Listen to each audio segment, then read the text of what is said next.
Cette photo est venue à moi, à la rédaction du mensuel Réalité. Je suis un jeune reporter photographe de 18 ans. Le choc.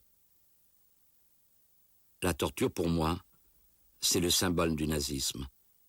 Mais en Algérie, c'est mon pays qui torture, humilie.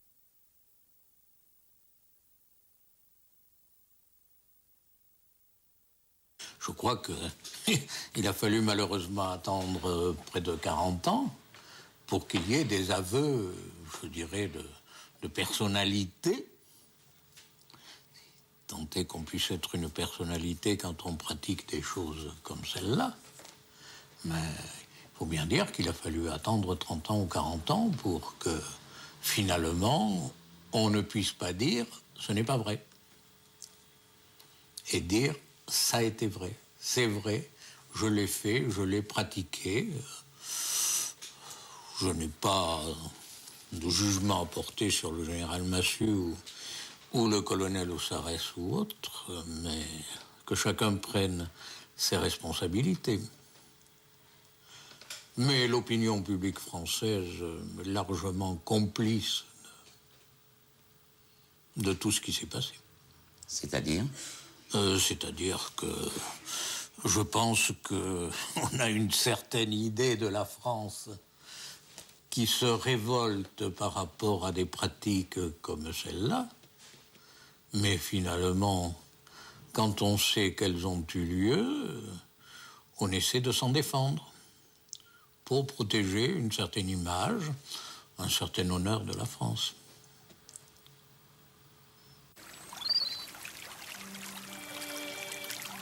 Autour de moi, dans ma région minière de Saint-Étienne, une certaine indifférence de l'opinion.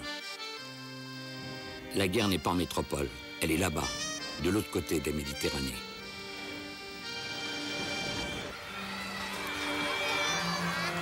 Fut-tu rappelé, je suis troublé. Ma formation catholique m'incite au respect de l'autre. Je ne veux pas être complice de l'intolérable.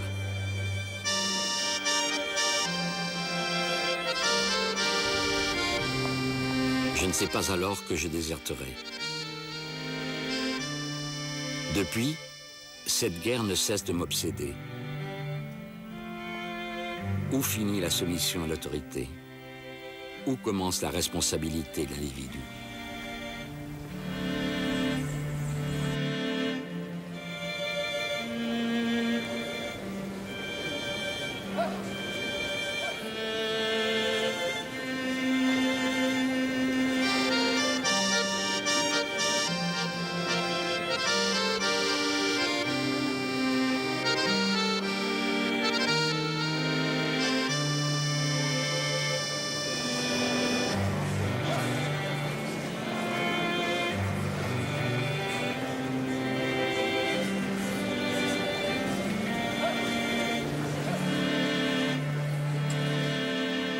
En Algérie, les opérations de ratissage du massif de l'Aurès ont entraîné un repli des rebelles vers les régions du sud.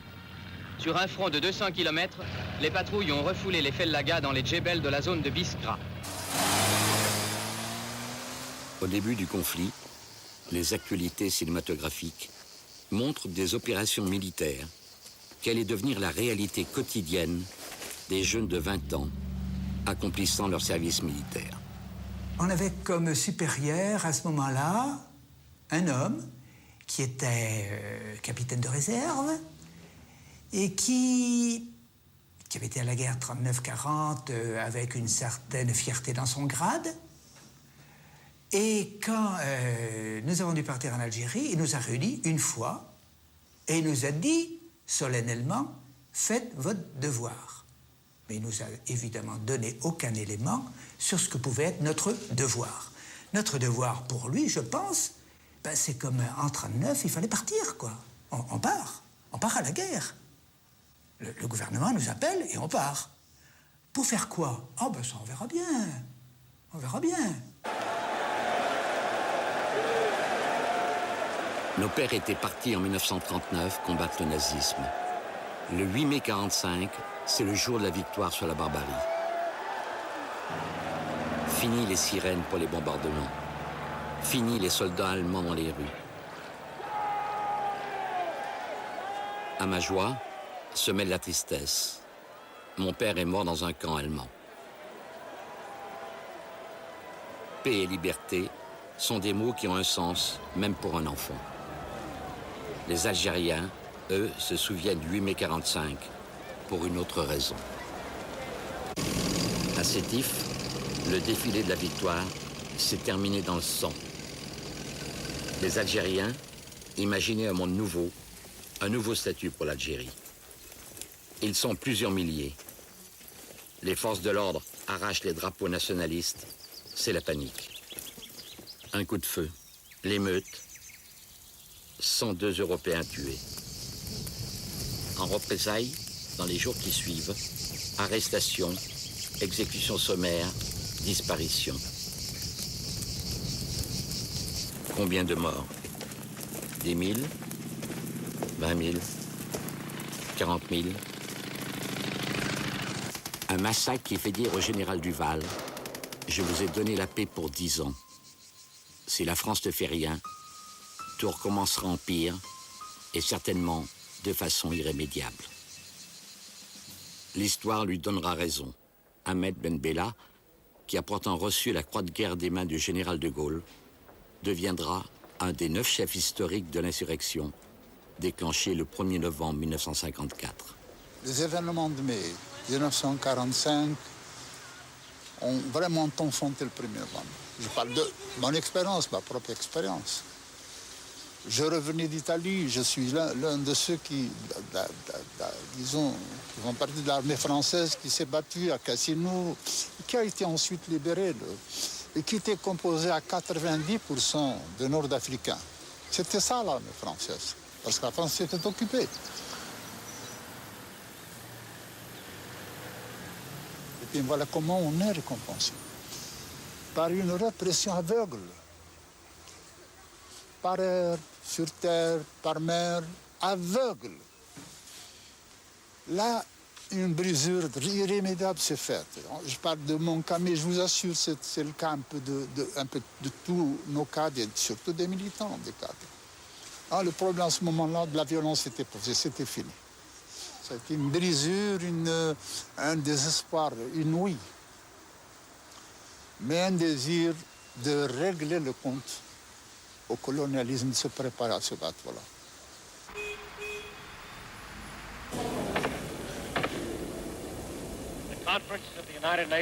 Un mois avant les événements de Sétif, le colonialisme avait été mis en cause à San Francisco dans la charte de la nouvelle organisation des Nations Unies. Le président Truman juge que les impérialismes coloniaux mettent en péril la paix mondiale. We must learn to live together in peace.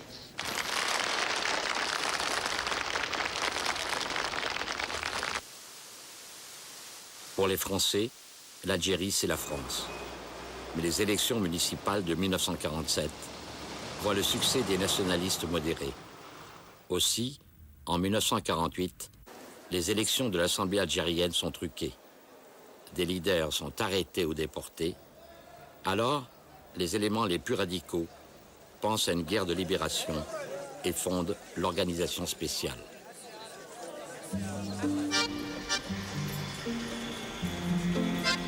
En province où je grandis, il y a beaucoup d'ouvriers maghrébins. Une chose me choque, c'est le tutoiement péjoratif à leur égard, dans le tram ou chez les commerçants. Je ne comprends pas. Et aujourd'hui, je réalise que moi, je n'avais pas de copains algériens. Cela ne se faisait pas. À l'école, nous apprenons que la France a des colonies et y apporte la civilisation. Je suis fier de découvrir dans les films la générosité de mon pays. Dès 1830, une ère nouvelle s'ouvrait pour l'Algérie. Après avoir connu durant des siècles la domination romaine, puis l'anarchie des grands féodaux d'Alger, d'Oran et de Constantine, ce pays totalement isolé se desséchait et l'arrivée des Français devait l'aider à triompher de ses faiblesses naturelles. Or, Rappeler l'étendue de la mise en valeur de l'Algérie par la métropole correspondrait à dresser l'inventaire des richesses que possède ce pays et qui sont l'œuvre de la France. D'un pays mort ou en train de mourir, de villes inexistantes ou rudimentaires, les Français ont fait en 125 ans une magnifique province. À la maison, je n'entends pas parler de l'Algérie, mais des crises ministérielles qui se succèdent sous la 4e République. L'instabilité des gouvernements de coalition, dosage complexe du centre et de la droite, du centre et de la gauche, occupe trop les politiques pour élaborer une politique d'outre-mer.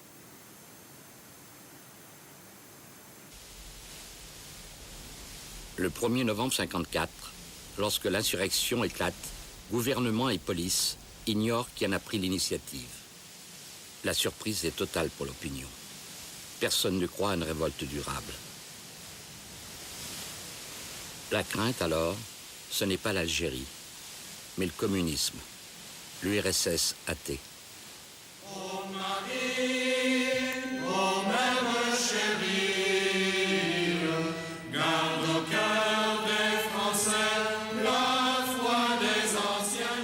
Ma jeunesse, c'est les messes, les séjours dans les monastères.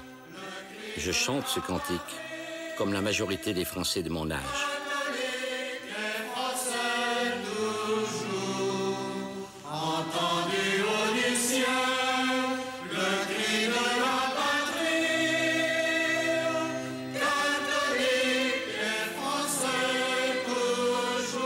L'influence de l'Église marque même les non-croyants.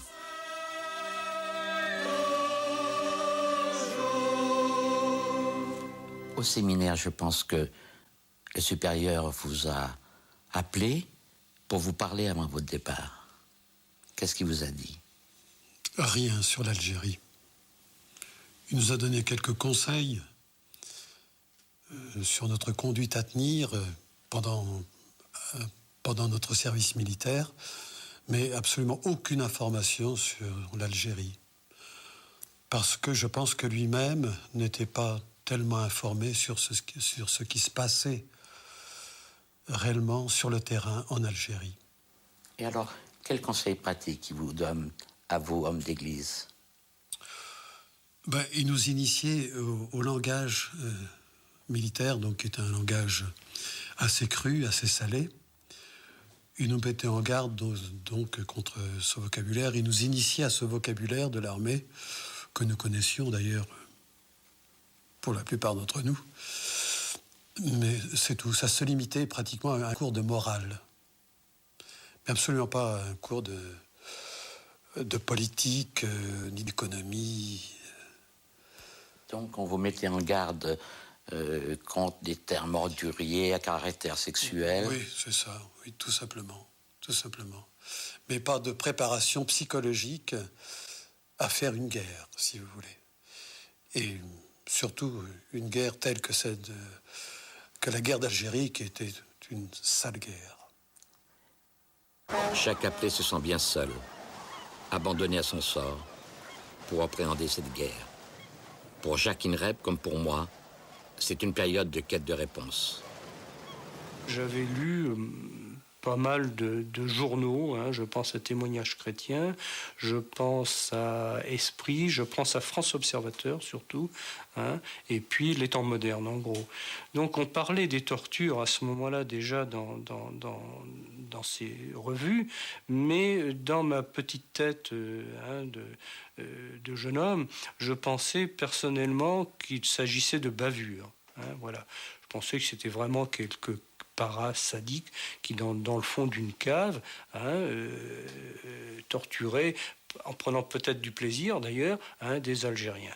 Donc au départ, j'avais une vision, disons, un peu soft, en disant, bon, tout de même, la guerre 39-45 venait de finir, tout de même, j'avais tout de même 6 ans, donc en 45, et dans ma famille, on m'avait beaucoup parlé des nazis, de la torture, de la résistance en France, des choses comme ça, et c'était quasiment impossible pour moi que les Français fassent des choses aussi horribles.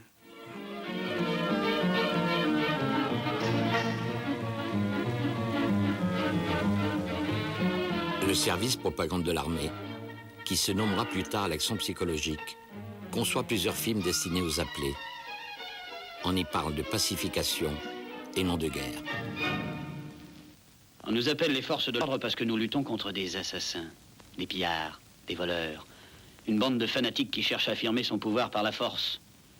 La force la plus brutale, la plus féroce. Je n'aime pas faire des tirades. Mais depuis 24 mois que je suis dans le bled, j'ai compris ce que ça voulait dire, la civilisation française. Nous ne faisons pas la guerre ici. Nous cherchons à gagner, ou plutôt à regagner les cœurs et les âmes. C'est ça qu'il nous faut conquérir. Et les Félagas, ils existent, ceux-là? Eh oui, bien sûr. Et voilà leur travail. Détruire et tuer. Faire revenir le pays à ce qu'il était il y a 150 ans, au pire Moyen-Âge. Et là-dessus, instaurer leur dictature. Viens, je vais te montrer mon secteur. Ces films étaient produits avec des appelés professionnels du cinéma, comme le réalisateur Philippe de Broca. Ça m'amuse d'ailleurs de réécouter tout ça. Vous savez, c'était toujours des commentateurs, très la France, machin, les troupes vaillantes, machin, les drapeaux qui flottent, et de montrer qu'on était en train de gagner cette guerre contre des salopards de terroristes et un peuple qui ne réclame qu'une chose, c'est de devenir français. Voilà, c'est ça qu'on racontait tout le temps. Hein. Et évidemment d'éviter de montrer la violence de l'armée française. Plutôt. Ce harki, ce fusil de fraternité. Tous ceux-là qui respirent maintenant savent que les autres n'étaient que des égorgeurs. Ils savent que la seule vie possible pour la province algérienne, c'est la France qui la lui donne. Eux savent ce que cela veut dire, la paix en Algérie.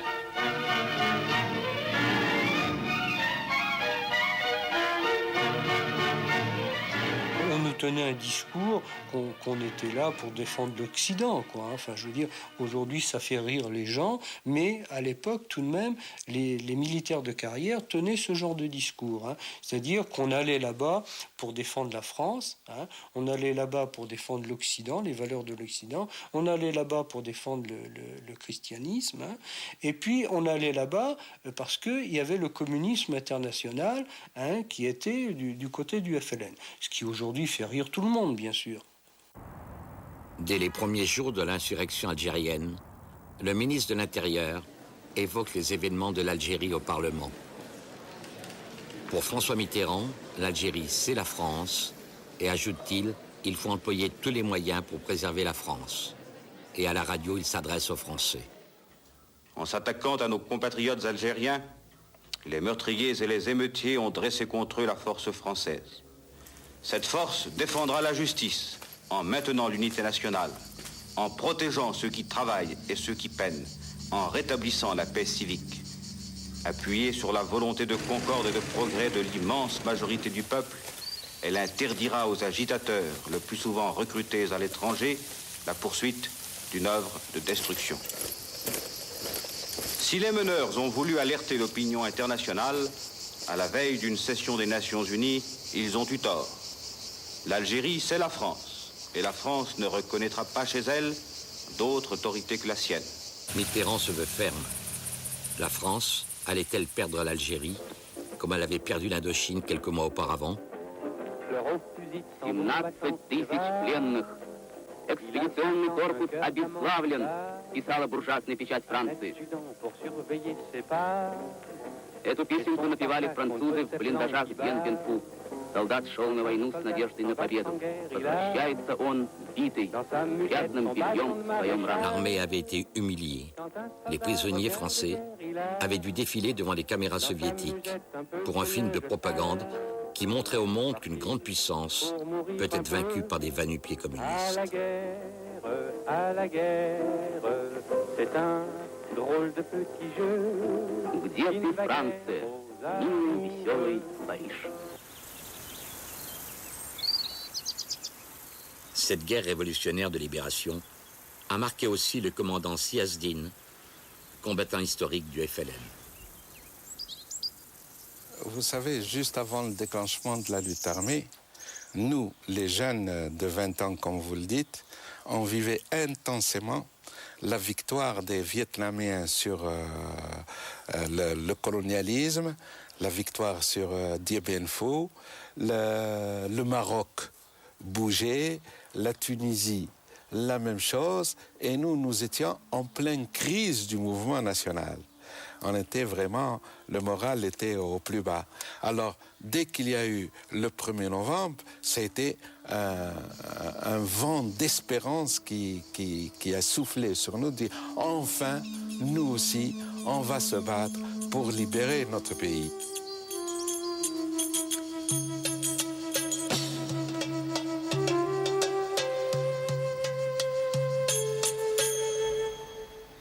La classe politique est prise de vertige. La droite pense à la grandeur de la France, inconcevable sans colonie. La gauche croit encore à la mission civilisatrice de la France. Les communistes s'interrogent sur une insurrection qui n'est pas marxiste. À chacun sa vision. Celle de Léon Homser, député de droite. Nous voulons que l'Assemblée nationale se rende compte qu'on ne liquide pas successivement, tranche par tranche, le problème de l'Union française.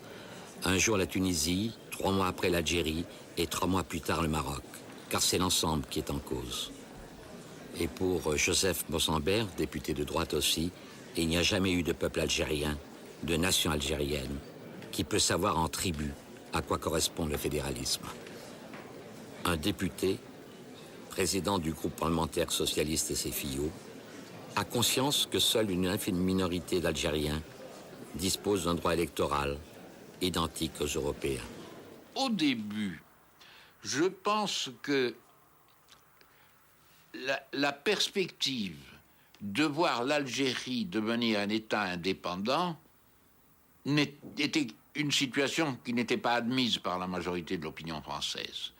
La fiction des 3 départements jouait à plein sur les esprits.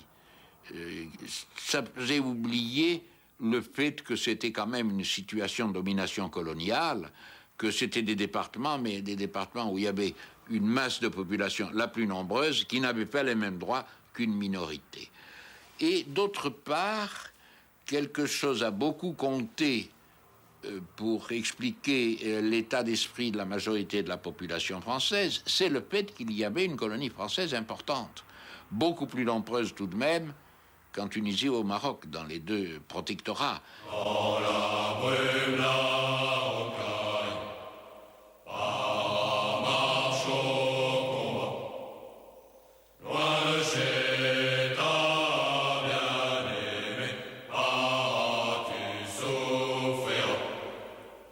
Le départ pour la pacification, c'est le port de Marseille.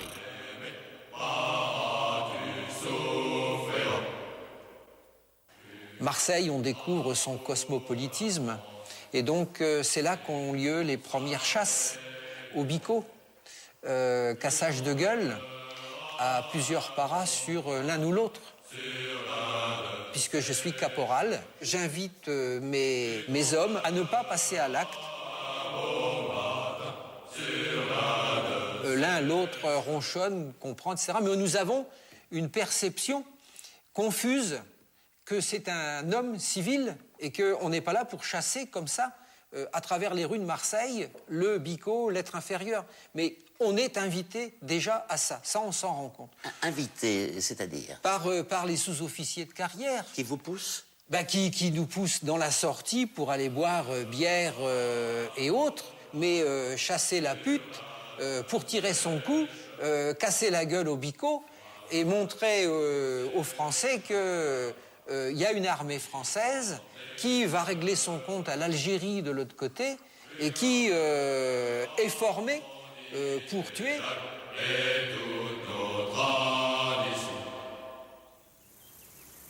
Le récit de Stanislas Hutin, un des premiers soldats qui a le courage de témoigner, me fait saisir que cette guerre ne ressemble à rien aux précédentes. L'enjeu n'est pas le territoire, mais le contrôle de la population par tous les moyens. Nous sommes partis en Algérie avec les consignes que l'on entendait politiques de maintien de l'ordre, de pacification, c'était le terme le plus souvent employé, c'était la contradiction totale. À la fois, on était chargé d'ouvrir les dispensaires, ouvrir les écoles, faire une véritable pacification, et d'un autre côté, pour les besoins du renseignement, ou suite à des opérations menées, à des captures de rebelles, on déclenchait donc tous les moyens pervers de torture pour l'interrogation. Ainsi, à Souk el-Tlet, une cinquantaine de hors-la-loi sont restés pris dans les mailles du filet. Leur interrogatoire a permis de compléter la carte de la rébellion, dont les mouvements sont de plus en plus contrôlés.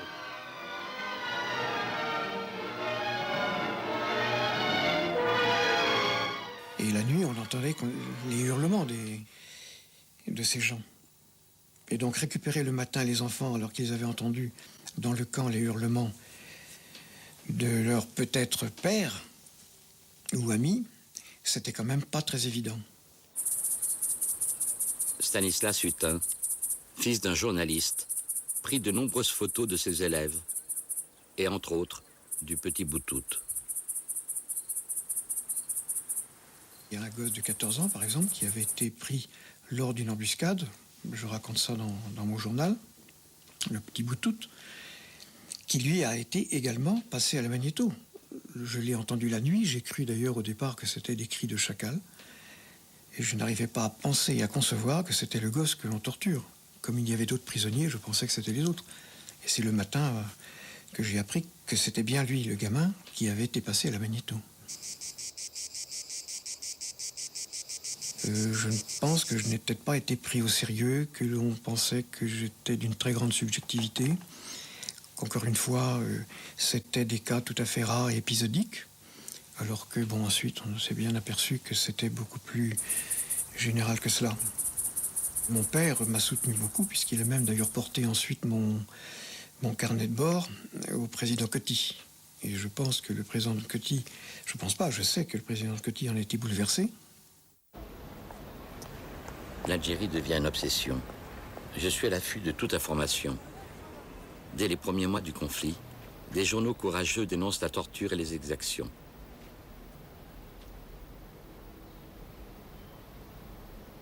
Un journaliste, Robert Barra, militant de la décolonisation de la Tunisie et du Maroc, réalise le premier reportage dans le maquis algérien. France Observateur est censuré et Barra incarcéré. Accusé de salir l'armée française et de démoraliser les troupes, cette presse est victime de censure et de saisie. L'armée, quant à elle, présente aux soldats les atrocités du FLN. Quand on voyait, par exemple, des photos, n'est-ce pas, de règlement de compte entre eux, le FLN et puis en fait des harkis souvent qui s'attrapaient comme ça, et qu'on les voyait, les cadavres, les uns derrière les uns à côté des autres, avec le sourire kabyle, quoi, hein, donc bon, le couteau à travers la gorge. On disait, ben tu vois comment ils sont, hein, ou bien le sexe dans la bouche, quoi, etc. Enfin bon, tu vois, c'est ça l'arabe. Pourquoi cette image-là était, ma foi, assez bien accueillie chez les copains? Pourquoi ça?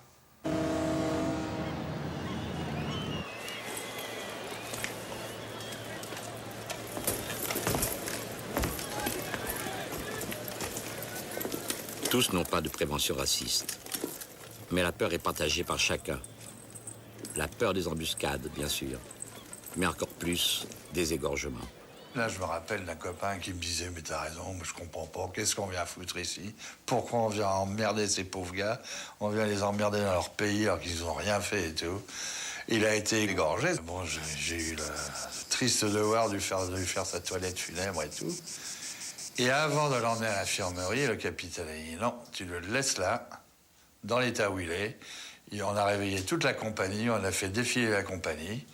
Et tout le monde est parti radier le village.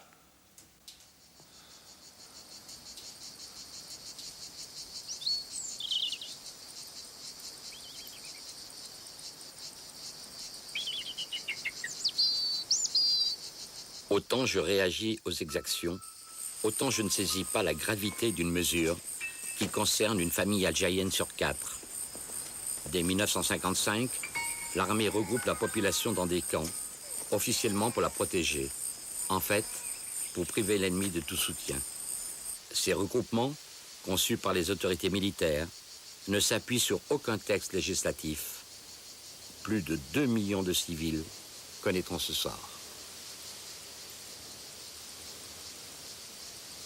La pacification, ça consistait pour l'armée à raser les fermes isolées des fellahs dans le bled, pour les obliger à reconstruire de leurs propres mains leur mechta autour des postes militaires français, le tout cerclé avec des barbelés, pour faire ce que la France appelait des villages nouveaux ou villages de regroupement, et qui n'étaient rien d'autre que des camps de concentration de population civile.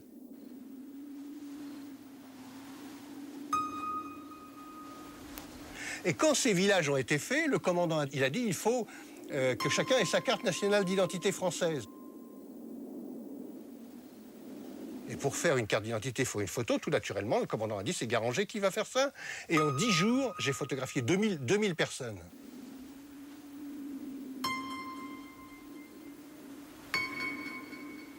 J'ai mis toutes ces photos sur le bureau du capitaine français.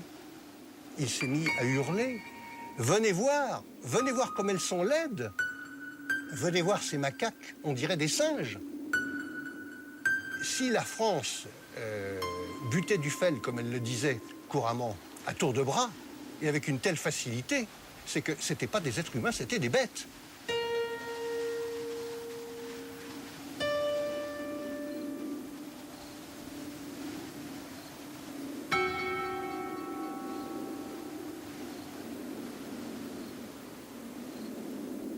Ils vivaient dans des conditions d'hygiène déplorables, qu'on descendait souvent des enfants morts ou qu'on descendait des enfants très faibles qu'on retapait. Heureusement, on en a sauvé quelques-uns.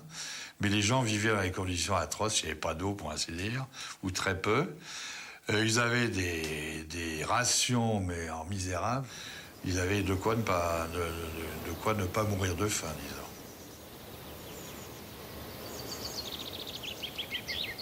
On accordait le droit aux Algériens d'aller travailler leurs champs 4 heures par jour, mais comme en général ces camps se trouvaient à des kilomètres de leurs champs, ils ne pouvaient pas y aller.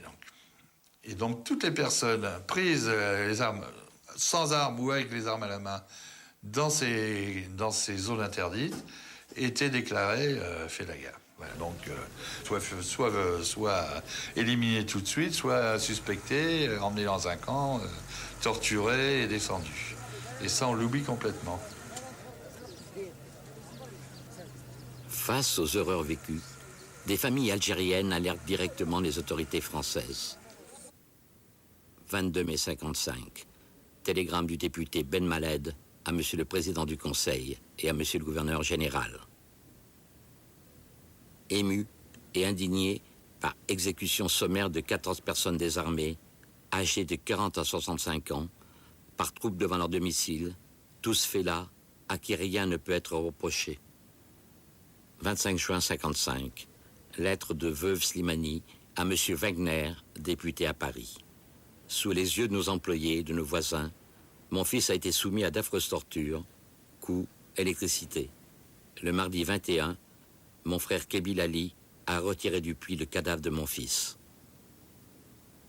Juillet 55, lettre de M. Benjeloul. Des douars et des medjtas ont été incendiés, des femmes violées, des chefs de famille froidement abattus parce qu'ils protestaient.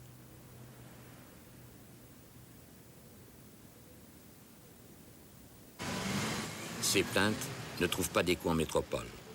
Mais l'ONU inscrit la question algérienne à l'ordre du jour, à la colère de la France, qui refuse toute internationalisation du conflit.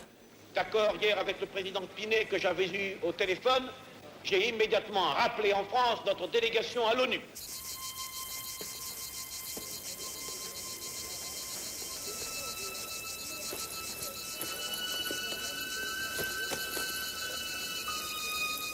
Non seulement la France reste sourde à l'ONU, mais elle réintroduit un décret à abroger à la libération de Paris par De Gaulle la responsabilité collective. Ainsi, chaque habitant d'un village est tenu responsable d'actes d'un des siens. Le FLN n'hésite pas à retourner cette situation à son avantage. Il y avait des décharades qui étaient au bord des routes goudronnées, devant un camp français. Cette population-là, le matin, elle disait bonjour à l'armée française, et nous, de temps en temps, quand on passait, elle nous disait bonsoir. Elles étaient bien avec les deux. Mais quand on est bien avec les deux, on informe et l'un et l'autre. Alors, pour amener justement à la rupture, à la césure, on cherchait où faire une action militaire qui pouvait amener la répression sur cette déchira. Alors on la faisait des fois juste à côté de la déchira, sans qu'elle sache, parce qu'on venait la nuit, on s'installait, on se camouflait. Le lendemain, dès que l'ennemi passait, on lui faisait l'embuscade et on se repliait sur la déchira. On s'arrêtait un instant en demandant « donnez-nous à boire ». Tout ça à quelques centaines de mètres du camp. Et dès que l'action est terminée, la répression tombait sur cette décharade. Il y avait même des gens qui n'attendaient pas l'arrivée de l'armée française, se taillaient, savaient qu'est-ce qui les attendait. C'est-à-dire, on poussait l'ennemi à faire la répression là où on voulait, nous. Parce que cette population n'était pas acquise totalement. Mais là où la population a été acquise, là on l'a protégée, on l'informait, voilà, elle va sortir, l'armée française va sortir, on l'a protégée, on la prenait sous notre coupe. Donc c'était vraiment, ce qui était important pour chacun, c'était d'avoir la population avec soi. Et bien sûr, celui qui avait la population avec lui, il a gagné. Les Algériens, considérés comme suspects, se trouvent internés sans jugement sur ordre du préfet. Un civil, Pierre Leclerc, qui partage la responsabilité du camp de Joffre, dénonce les mauvais traitements infligés aux prisonniers. Il termine son rapport en évoquant sa honte d'être français. Très vite, il est victime de menaces devant son fils. Des officiers sont venus chez nous, sont passés devant nous, je dirais, sans nous saluer. Ont occupé pratiquement la maison, se sont installés avec mon père dans une pièce, un petit bureau annexe, et nous avons entendu les éclats de voix, les menaces. Ça s'est très mal passé. Du reste, notre père a relaté sa conversation immédiatement après. Enfin, il était très secoué par cette affaire. Et qu'est-ce qui lui avait été dit alors? Il vous l'a relaté? Ce qui lui avait été dit, tout simplement que s'il poursuivait dans cette voie, dénoncer déjà, comme il l'avait déjà fait, qu'il aurait de gros ennuis. En fait, il lui demandait tout simplement de partir le plus rapidement possible, et c'était une menace de mort, très directement. Il l'a ressenti comme ça et vous relate. Non seulement il l'a ressenti, mais ça lui a été dit. Nous avons entendu dire, si vous restez ici, de toute façon, vous disparaîtrez, et tout ça, on mettra ça sur le dos d'une attaque du camp ou quelque chose de semblable.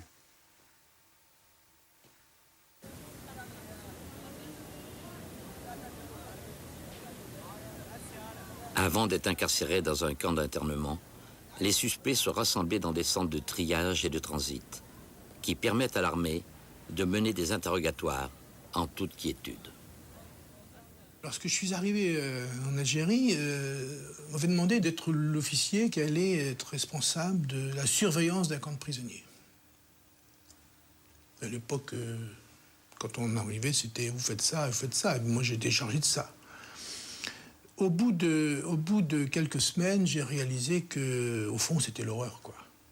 C'était pas seulement garder des prisonniers, c'était l'horreur. Hein. C'était tellement l'horreur que personnellement, j'ai pas tenu longtemps. Au bout de quelques mois, j'ai demandé à mon colonel d'avoir une unité combattante, d'aller dans une unité combattante. Et c'est pourquoi ensuite, donc, j'ai eu un commando de chasse. Et là, c'était plus le combat. Ceci étant dit, ce camp de prisonniers, c'est vrai que c'était l'horreur. Parce que vous vous souvenez d'hommes, de leur souffrance? Oui, je vois, oui. Oui. Et ça n'aurait pas été possible à un moment donné de dire aux gens du renseignement assez, ça suffit? Je pense que vraisemblablement que ça aurait été possible. Mais je n'en avais pas comme les autres autour de moi. Mais enfin bon, là, je parle de moi. Vous étiez lieutenant, vous étiez officier. Bah oui, quelque part, j'étais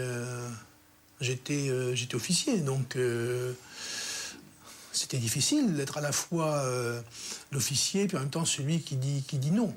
Hein. Je n'ai pas eu cette force de caractère que certains ont eu, je sais maintenant. Hein. Mais moi, je n'ai pas eu cette force de caractère. J'imagine aussi, en plus, que de toute façon, ça n'enlève rien à l'obligation morale qui aurait été la mienne de le faire. Mais je n'ai pas pensé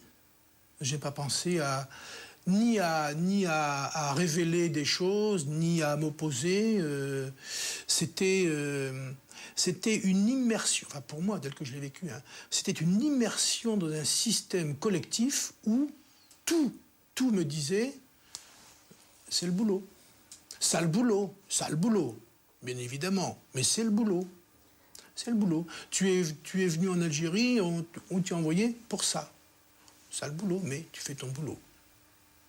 Et vous parliez avec les autres officiers ou avec les gens du renseignement qui venaient torturer?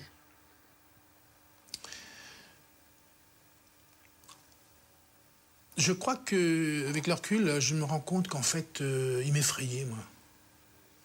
Il me faisait peur.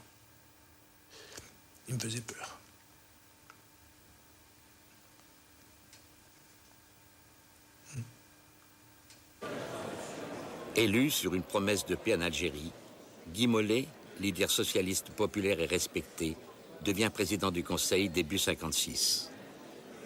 C'est la victoire du Front républicain avec les communistes et les radicaux, dont Pierre Mendès France, qui a eu le courage de négocier la fin de la guerre d'Indochine. Très vite, Guy Mollet se rend en Algérie.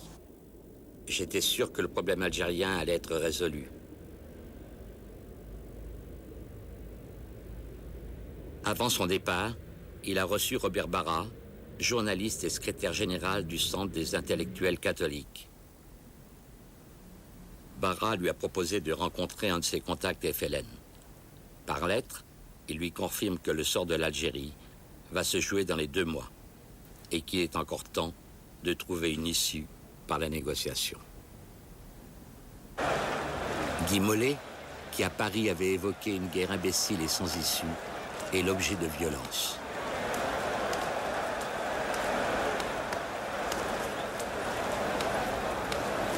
Face à la foule, il capitule et se sépare du gouverneur libéral qu'il vient de nommer. L'espoir de paix s'envole. L'affaire est grave en soi. Un président du Conseil, on dirait aujourd'hui Premier ministre, qui est presque lapidé quand il arrive à Alger et qui est obligé de capituler, c'est-à-dire... Et alors, il capitule, mais justement, quel est le sentiment de Guy Mollet quand il vit ces événements? Alors, écoutez, d'après ce qu'il a dit après, par la suite, on peut supposer qu'il a été bouleversé en constatant que c'est toute la colonie française qui se dresse contre lui. Il voit en face de lui des gens qui lui jettent des pierres ou qui l'insultent et qui, à Arras, auraient certainement voté pour lui. Alors, il semble que tout cela ait bousculé les idées toutes faites qu'il pouvait avoir et que c'est une des raisons de son trouble. Constamment, dans toute la période qui suit, le groupe parlementaire socialiste s'est trouvé placé devant des situations de fait sur lesquelles on ne pouvait pas revenir, qui étaient fâcheuses, qui faisaient des dégâts, mais en même temps, il était obligé ou il se sentait obligé, il se croyait obligé de les couvrir, de les avaliser, en se disant c'est le moindre mal. Et c'est comme ça qu'on s'est constamment engagé dans une politique de répression. Le mois suivant, c'est l'escalade. Guy Mollet fait voter les pouvoirs spéciaux qui suspendent les garanties de liberté individuelle. L'institution judiciaire est dépossédée de son pouvoir en faveur de l'armée. Les méthodes de répression déjà en cours se voient donc officialisées. Et les pouvoirs spéciaux vont permettre aussi le rappel de soldats. Les communistes y voient une trahison du programme électoral commun avec les socialistes. Néanmoins, Leurs 150 députés ont voté pour. Les pouvoirs spéciaux provoquent chez les salariés de Renault, bastion communiste, de vives réactions. Français et Algériens exigent des explications du député PC de Boulogne-Billancourt. Effectivement, les Algériens étaient là. Enfin, les Algériens, pas tous, parce que c'était des milliers chez Renault. Mais tous ceux que je connaissais bien, il fallait quand même que je parle avec eux. Et j'avoue que là, j'ai été très ému.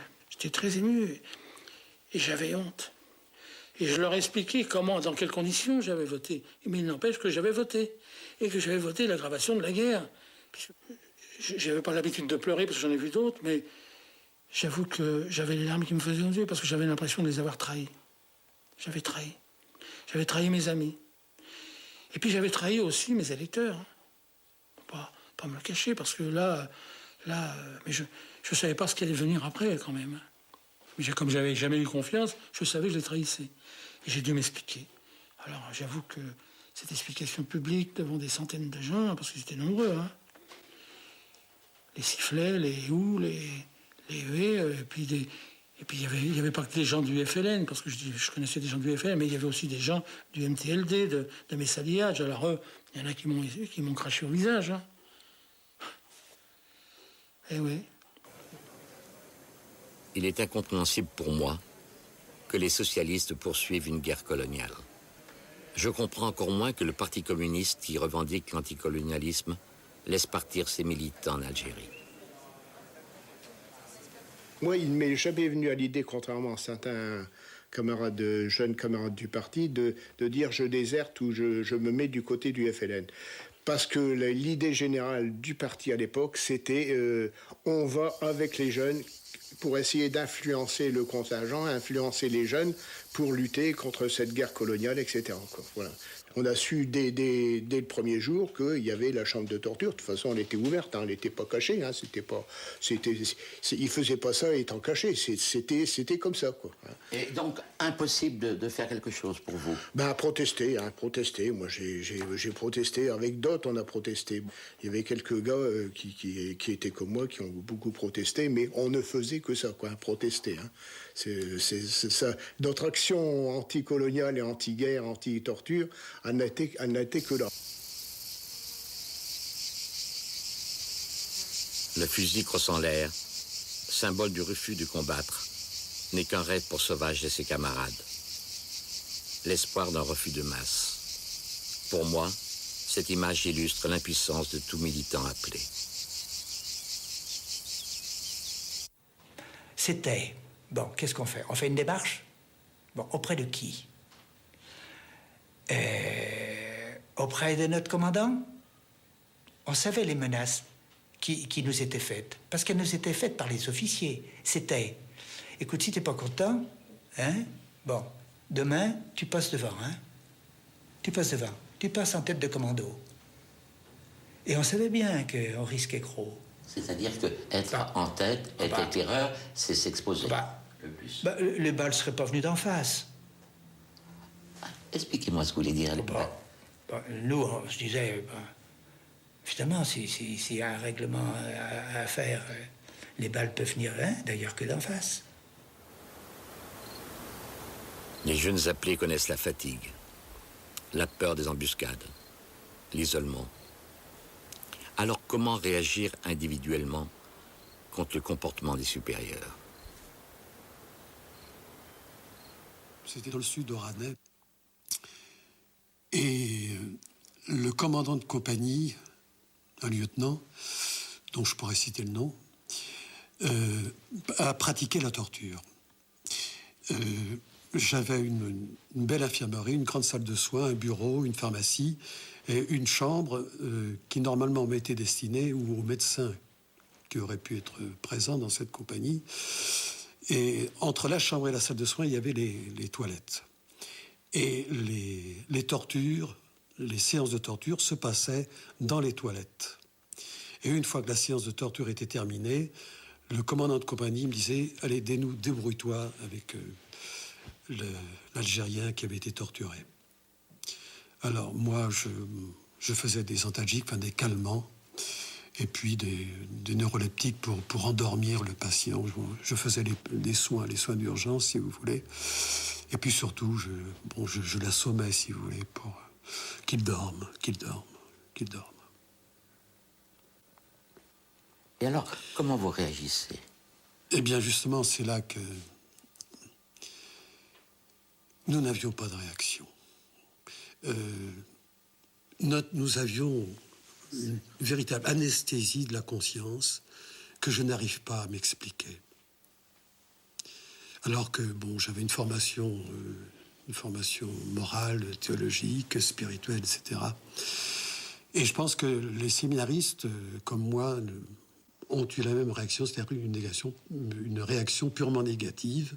Nous ne réagissions pas.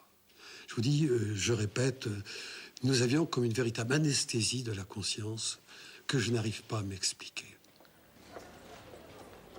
Le père Pellinou fut un des seuls aumôniers militaires à s'opposer à la torture et à rappeler au paras de son unité l'exigence du respect de l'adversaire en toutes circonstances. Je peux vous dire qu'une fois dans une unité, un capitaine est venu se confesser à moi pour une question de torture et que j'ai eu le sentiment tout à fait physique que s'il était venu se confesser, il l'avait fait pour me lier par le secret de confession. Et pas parce qu'il en avait des regrets de ce qu'il avait fait. Mais sachant que le secret de confession est un secret absolu, j'ai eu le sentiment que, en fin de compte, il m'avait livré cette vérité pour me lier. Les spécialistes de la guerre antirévolutionnaire obtiennent avec les pouvoirs spéciaux la possibilité de créer des unités d'action psychologique. Et voici nos canons, nos mitrailleuses, les armes de la répression. Ceci est une compagnie de haut-parleurs en action. Elle lutte contre ce virus qu'est la propagande du FLN. Elle rétablit la vérité et clame de tous ces haut-parleurs, films, photos, tracts, quel est notre seul but, la paix en Algérie. Dans cette foule, il y a peut-être encore des félagas, des durs, des mous, des anciens, des futurs. C'est à nous qu'il appartient de faire qu'il n'y ait que des gens heureux, des musulmans tranquilles, des Français. Avec ma caméra, j'ai peut-être pas fait une action, je ne suis pas fier, puisque j'étais dans le sens de la propagande française. Mais c'est-à-dire qu'à la fin, je le sentais tellement plus que j'ai levé le pied, je ne voulais plus aller en reportage. Moralement, je me sentais de plus en plus un peu un suppôt équivalent d'un Goebbels, vous voyez ce que je veux dire? Bah oui, je veux dire, c'est une propagande, il n'y a pas d'autre mot pour ça. Et surtout une propagande qui n'allait aboutir à rien, qui ne servait à rien. Pour faire valoir le droit du peuple algérien à l'autodétermination, Haït Ahmed, représentant du FLN, soumet un rapport à l'ONU en avril 1956. Pour étayer et prouver l'ampleur des exactions commises au nom de la France, Robert et Denise Barra préparent un livre blanc pour la session d'automne.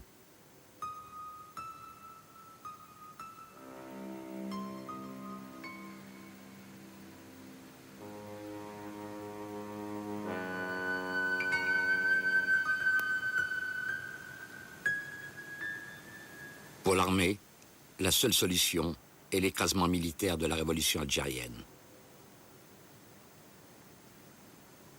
Découvrant l'existence de contacts entre le gouvernement français et les leaders algériens, les militaires détournent l'avion de ces derniers, ce qui met fin à l'ébauche d'une négociation initiée grâce au président égyptien Nasser. Nasser vient me dire, Ahmed, les Français veulent négocier. Ils veulent discuter. J'ai dit, nous ne demandons que ça. Ça a duré 8 mois. Et finalement, nous sommes arrivés à un scénario qui était celui, pratiquement, vous savez, qui est intervenu après, mais en 62, malheureusement. C'est-à-dire que cette guerre a duré 6 ans pour rien, je vous assure. Tout simplement parce que dans l'armée, quelque chose s'est produit. Vous savez, le lendemain, de l'affaire de l'avion. Le lendemain, le chef d'état-major vient me voir et il me dit, nous refusons, nous avons la copie mais l'armée refuse. Nous ne voulons pas que le processus de l'Indochine se répète en Algérie. Jamais l'Algérie n'aura un scénario, de se produire un scénario qui a amené notre pays à perdre l'Indochine, etc. Et donc l'armée refuse ça. Je lui ai dit, écoutez, vous êtes l'armée, nous avons discuté avec votre gouvernement. C'est avec eux que je voudrais continuer ce que nous avions initié. Mais c'était déjà ce processus, vous savez, du coup d'état militaire de Salon, était déjà. Pire, il m'avait dit une chose, dans 7 jours, votre ami aussi, nous allons lui régler son compte. Je lui ai dit, mais de quel ami parlez-vous? Il m'a dit de Nasser. Effectivement, le 22 octobre, c'était l'affaire de l'avion. Le 29, c'était l'attaque. Le chef d'état-major m'a dit, dans 7 jours, votre ami, eh bien, c'est fini aussi. J'avais dit, vous vous trompez, ce ne sera pas fini, ça va commencer. Ça va recommencer encore d'une façon plus dure, plus sanglante. C'est ce qui s'est passé. Sous le prétexte de s'opposer à la nationalisation du canal de Suez par le président égyptien Nasser, les para-français débarquent en Égypte. Après avoir fait prisonnier les leaders algériens, ils veulent maintenant la chute de Nasser, qui livre des armes au FLN. La victoire sur les rebelles algériens leur semble à portée de main. L'opération militaire réussit, mais sous pression américaine et soviétique, les para-français sont contraints de se retirer. Après la défaite de Dien Bien Phu, c'est une deuxième humiliation pour les militaires.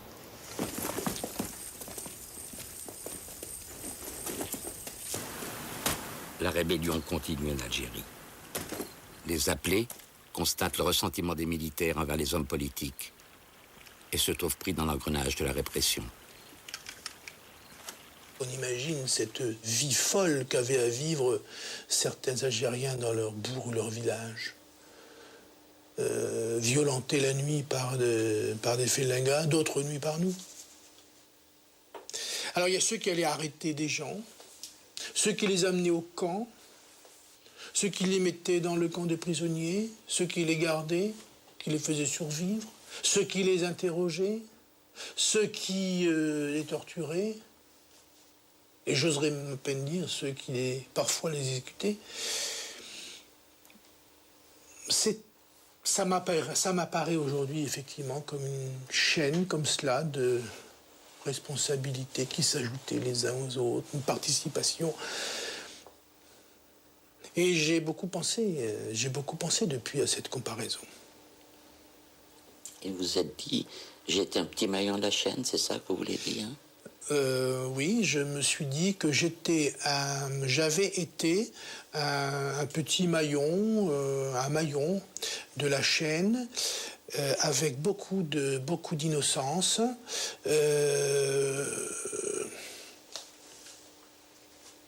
avec un sentiment, le sentiment parfois de faire ce que j'avais à faire. Douloureusement à nouveau, mais j'ai fait ce qui... Et ça, c'est un peu effrayant quand même.